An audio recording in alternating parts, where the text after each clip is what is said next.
Jordan Peterson lost his appeal against the College of Psychologists of Ontario, which is like a government sort of licensing body. Let me show you the tweet here. This was a back and forth with Elon Musk. So first, Jordan Peterson tweeted, so the Ontario Court of Appeal ruled that the College of Psychologists of Ontario can pursue their prosecution. If you think you have the right to free speech in Canada, you're delusional. I will make every aspect of this public, and we'll see what happens when utter transparency is the rule. So what he's referring to by this is in January, a court ruled that Jordan Peterson, for some problematic social media posts, had to undergo sort of social media training in order to keep his license active and intact as a therapist. So Elon Musk responds, wow, and Jordan responds back, sorry, it's worse than you think, Elon. My tweets criticizing the trans insanity and Justin Trudeau are the putative reason. The judges are progressives appointed by Justin Trudeau, and all the professionals in Canada are so terrified of their professional regulatory bodies that they are terrified into silence. And even those who aren't intimidated in that manner can't afford the extremely expensive and endless fight. Not good.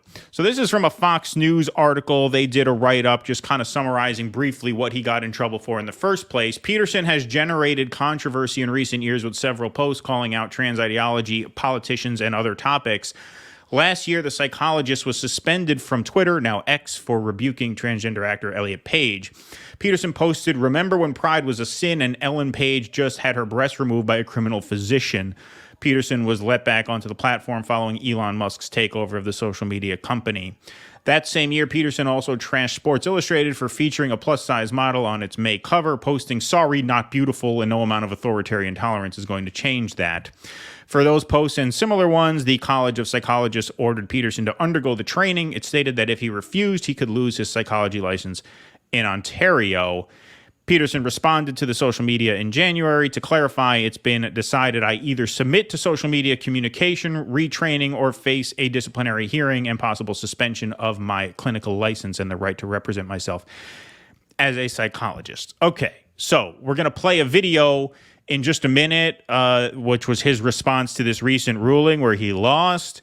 We said this back when we covered this back in January that, you know, I do not approve of either of those two posts. When you talk about Ellen Page and a criminal physician, I'm sorry, her name is Elliot Page now. I got to be careful with that. That was an accident. Okay, don't come at me. It was an accident. I'm just saying because I read it was an accident. It was an accident. It was an accident. I just read it on the thing. You know, he is an adult. He could do what he wants. Right? I mean, like at a certain point to troll like that, yeah, you're being a bit of an asshole. I think he was an asshole to go after the Sports Illustrated model as well. I personally didn't think the Sports Illustrated model was bad looking at all, but that's kind of almost besides the point. I think he was a bit of an asshole for saying both of those things. The question is, can you have your credentials stripped for being an asshole? That's the Sports Illustrated model. She's Rubenesque. Look, honestly, that's beside the point. Yeah. Less the point. The point is, I thought those tweets were nasty and uncalled for. The bigger question is, do you have a government body revoking your license for tweeting out things that are nasty and uncalled for? Those are public tweets, right? If people didn't want to, enroll as a client or partner of Jordan Peterson because of those comments, if they didn't think he'd be the right psychologist or counselor for them, that's fair enough. I can't imagine he'd be the right therapist for me either. I would imagine session one, your problem is you hate America because you're an ungrateful I'd be like, bastard. listen. Come to me next week when you learn some goddamn respect. You got to sing Rainbow Connection. I'd be like, you got to sing Rainbow Connection. Yeah, right, exactly. Yeah. Why are there so many songs about rainbows? That's his. That's going to be his second career. Right. Yeah, exactly. So I don't imagine he'd be the right choice for me either. The question is, should you lose your license over that? Like, his opinions are out there. If people don't want to enroll with him, if they don't want to do business with him, that's their right. But should the government be able to revoke your license or send you to a social media re-education camp because they don't like what you say. This is a loophole that they're using in Canada. They're using the same thing here, as we'll talk about in a second. Here's Jordan Peterson commenting, I guess, shortly before he left for the Republican primary debate on his Daily Wire program, talking about the result of this hearing and the implications. Apparently, the college has the right to decide that I can be re-educated forcibly with the risk of my license, essentially because I made political statements that the members of the college don't agree with. And those opinions involve 2 criticisms of Justin Trudeau, 1 criticism of his chief of staff, 1 criticism of an Ottawa city councillor, and then my objection on Joe Rogan to the climate apocalyptic fear-mongering that idiot tyrants are foisting on the general population. All right, now he did leave out the 2 things that we mentioned, right, in the original reporting, because they make him look like, a bit of an asshole, which is fine. I think, in my opinion, you should be free to be a bit of an asshole and not lose your license over it. But he is glossing over that now, to be fair. Also, just style tips. If you don't want to be vilified, don't dress like a Batman villain in interviews. What, did he steal that coat from Harvey Two-Face? Right, exactly. Now, apparently that makes me unprofessional and a disgrace to the profession, such that I am now going to be required, the college can go ahead with this, to put me into a re-education program with their so-called social media experts.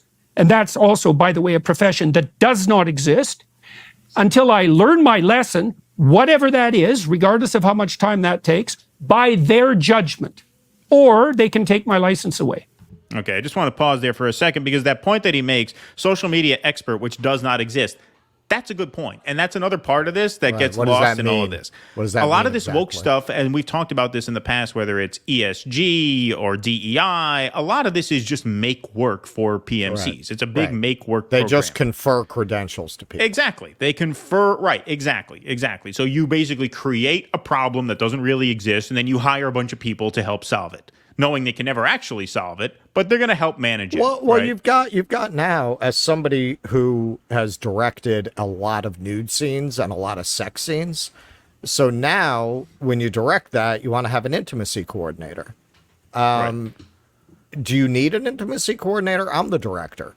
Right. Like, I don't need you there. I mean, nowadays, I would definitely make a point of having a woman stage manager or something, there at the time. Right. But I always had that too. It's not like we got together in my apartment when I directed things like that. There were staff and crew there. I was never like alone directing scenes like that. So yeah, you just created a job for these people. But now I think most directors would be afraid to direct a scene like that without an intimacy coordinator. So all this stuff is, you make problems and then you hire people to solve them so that people can get a gig. All right, so we're going to play the rest of the video. There's something just quickly. Peter Turchin, who's kind of making the rounds in a lot of interviews. This is his premise. He wrote one of these civilization is collapsing, and this is how we're following the civilizational pattern kind of books. And one of the things he says is elite overproduction is one of the things that brings down societies and civilizations, because once you have too many elites, they're not able to really attain the kind of wealth and achievement and opportunity that elites expect, and then they start turning on the system. And so the court says, well, of course you have freedom of speech, Dr. Peterson, but because you're a professional, you're bound by your professional organization. And apparently they're not bound, even though they're a government organization, fundamentally. Apparently they're not bound by that fundamental constitutional axiom. And so that shows you, all you Canadians who are listening, and everyone outside of the country who might be the least bit interested in Canada, that shows you exactly what our bloody Constitution is worth.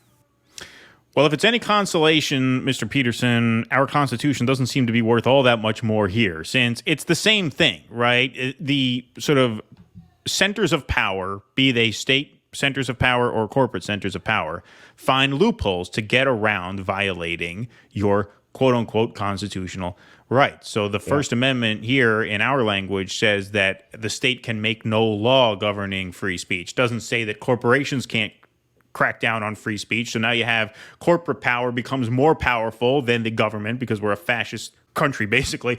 At which point Twitter has more power over discourse than any government possibly ever could. So then when they censor you, we get around that by saying, well, that's not violative of the Constitution. Same thing here as it is there. They have similarly worded, what do they call it? The Charter on Human Rights up there. It's not called the Bill of Rights, something like that. Yeah, they have something instead of what we have. And it's very, very similar. The language is very, very similar to our First Amendment here. But yeah, they'll find workarounds. They'll find workarounds up there. They'll find workarounds down here. And this is just, it speaks to something that's broader than just Canada or the US. It's a worldwide issue of the government and the corporate state sort of merging in order to find loopholes in their constitutional documents that afford people rights. And they find out ways to violate them without technically violating them. Right, do it through the professional organizations, and they'll use the same. It sounds like they're using the DNC defense. We're a private organization; we can run it however we want. Right, we're a private professional licensing organization. We have a right to enforce standards. That's our purpose. That is extremely dangerous, and once again, we see, because whenever we get into this stuff, here and there, we have some Canadian audience, and they'll point out that they have something similar to what we have. But clearly it's not what we have, because say what you will about America. We just did a story about this. I think it was last Friday's show about the hate speech laws in England. This is the consequence of having these woke movements in countries without a First Amendment, where these people can just really go all the way with it without legal challenge. And it's not to say you're right. I mean, I was just watching a story of a woman who gave a speech at a school board hearing that she didn't like the way they were teaching gender and sexuality in the school, and the activist got her fired from her job with Compass. And the result of what you're describing, that these corporations have so much power, is the people now are fighting back the only way they can with boycotts. This is why you have the Target boycott. This is why you have the Bud Light boycott. It's the only way they can strike back at the power of these organizations. And predictably, when you see how these boycotts are covered in the media, these are horrible right-wing conspiracies. It's that I thought people believe in fucking democracy. What could be more democratic than a boycott, right? That's capitalism, baby. They're voting with their dollars. I thought you people believe in that shit, right? It's they want to squelch any power that people have to express their preferences that go off narrative. And let me be clear, as Keaton said, we talk specifically about the trans issue regarding minors. You have never heard me or Keaton talk about it beyond that. Well, so minors and the sports thing. So yes, there's the issue of minors and children not being equipped to make that choice.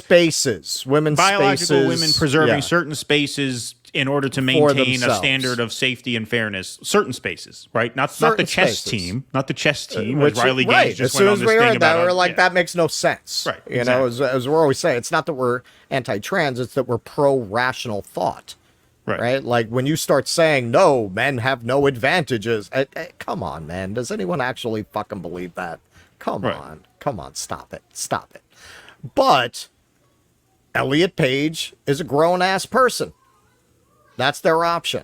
That's their right. That's not any of anybody's business. That's not any of Jordan Peterson's business. This woman, and hey, look, I'm sympathetic to the argument that, and I've said it before, healthy at any size is bullshit. And I think in a lot of areas, and that one, it's very, very clear, I think you have corporate interests that are taking advantage of the left's knee-jerk tendency to go along with the idea that challenging convention or challenging presuppositions is always a left position, to get sucked right into supporting a corporate agenda. if you look at how horrific our food chain is, our food supply is in the United States, who do you think wants to normalize obesity? Do you really think corn. those are idealistic Corn people lobby. fighting for body course. positivity, or do Factory you think farms. it's craft? It's right? factory farming. It's yeah, it's Right. all that. It's Monsanto. It's all that shit. Obviously. This is a case with that particular model where she's Rubenesque.